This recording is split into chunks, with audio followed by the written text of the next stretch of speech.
그리고 배당 수익은 꾸준히 보장이 됩니다. 왜 꾸준히 보장이 됩니까?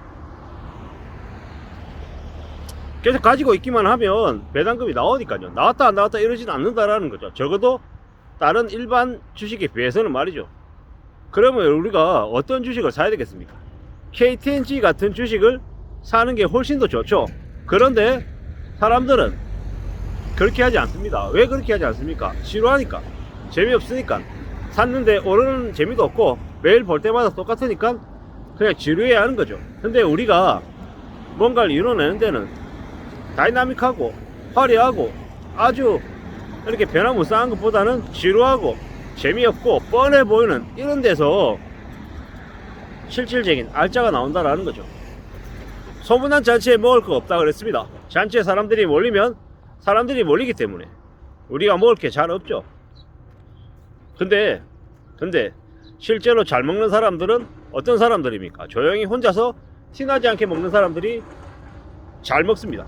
많이 먹습니다. 자산시장도 비슷한 것 같습니다. 어떤 주식이 대박이다, 괜찮다, 사람들이 우르르 몰립니다. 우르르 몰리면 그 주식에 먹을 게 많습니까? 적습니까? 적습니다. 내가 말하는 대로 주가가 빨리 우두두두두 올라간다, 이 정상적입니까? 비정상적입니까? 비정상입니다. 내가 원하는 대로 확확 올라간다, 이런 일 잘 없습니다.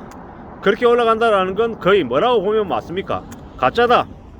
뭐 100%는 아니겠지만 상당수는 가짜일 수 있다라고 의심하는 게 훨씬 더 안전해지는 길입니다. 함부로 안 믿는 게 좋겠다라는 말씀을 드리는 거죠. 뭐 빨리 이루어지고 뭐 화려하고 소문나고 멋있고 괜찮아 보이고 이런 것들은 아니다라고 경계하는 게 차라리 안전해지는 길입니다. 뭐 지루하다, 뻔하다, 재미없다, 아이 저거에서 뭐해 라고 사람들이 우습게 보는 일, 그게 어떤 일입니까? 오래가는 일입니다. 남들이 싫어하는, 꺼려하는 허드렛 일, 그게 어쩌면 그 안에 알짜가 있다는 말씀을 감히 드립니다. 진짜로 알짜가 있을 겁니다. 그렇게 마음먹으면 됩니다. 남들에게 좋아 보이는 것 내 눈에도 좋아 보입니다. 좋아 보이는 걸 내가 하는데 남들이 가만히 내버려 두냐? 놔두지 않습니다. 왜? 빼앗아 가려고 하고 자기가 하려고 그러고 그럴 거다라는 거죠. 근데 확실한 건 뭡니까? 확실한 건 아무도 건드리지 않는 거. 아 저거 별로야, 저 그냥 제가 하게 놔둬, 이런 거에서 조용히 하다 보면 어떤 게 생긴다? 자기만의 내공이 생긴다, 자기만의 힘이 생긴다 라고 보면 맞습니다.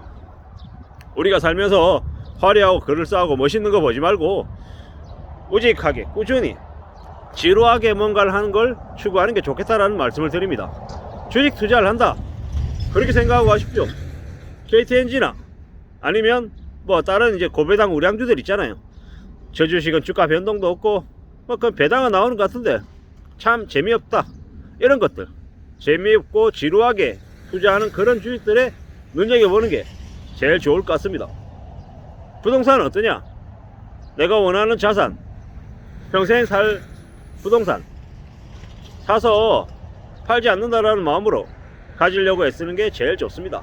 사고 팔아 가지고 시세차익을 본다, 이런 거 기대하지 않는 게 낫다라는 겁니다. 그런 마음으로 살아야 정말로 내가 원하는 자산을 갖추고 오래오래 좋은 모습으로 지낼 수 있다라는 겁니다. 그런 태도가 제일 괜찮은 것 같습니다. 그런 마음을 갖추는 게 별거 아닌 것 같지만은 어렵습니다. 왜냐? 보통의 사람들은 뭔가를 빨리 이루고 싶어 하고 많이 갖고 싶어 하고 뭐 이런저런 마음들이 많은 거죠. 이제 그 욕심이나 그 기대나 바람이나 이런 것들 때문에 이제 팔을 입는 경우, 이를 거르치는 경우가 참 많습니다. 참 아이러니하죠.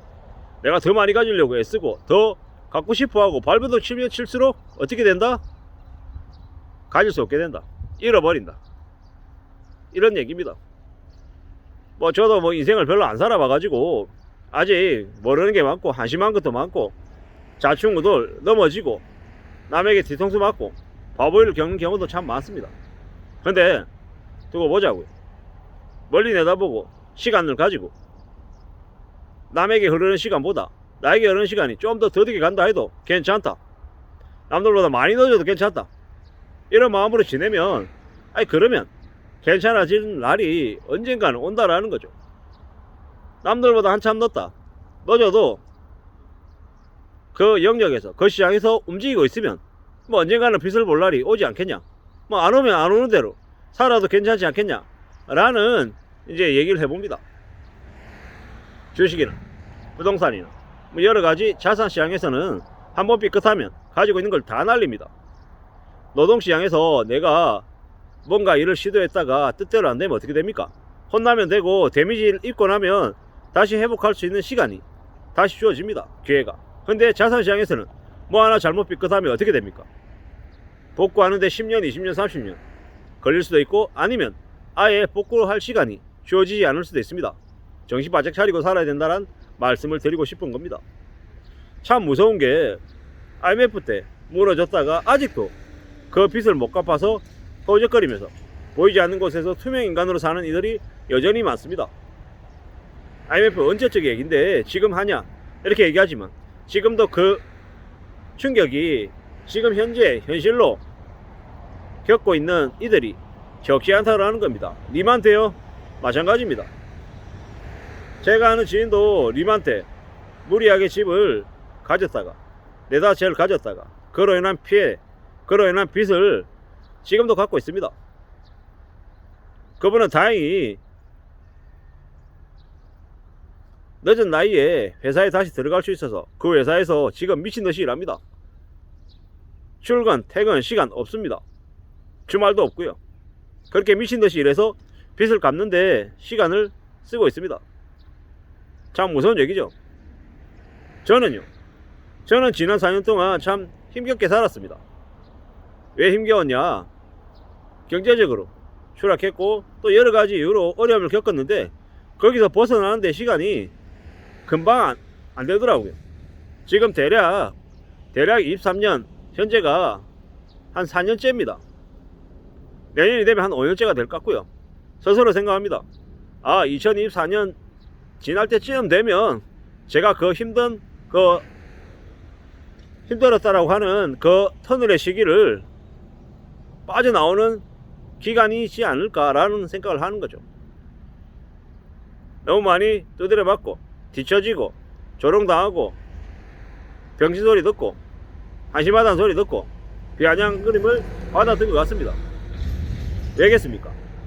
제가 정신을 못 차리선 하신 거죠. 앞으로라도 조금씩 나아지려고 각오를 합니다. 그렇게 살아야 삶을 좀 더 제 스스로 잘 헤쳐나가고 잘 다듬어 나가지 않을까 라는 생각을 해봅니다. 재미없고 지루하고 뻔해 보이고 답답해 보이는 일상에서 큰 보상을 받을 수 있다는 생각을 해봤습니다. 감사합니다.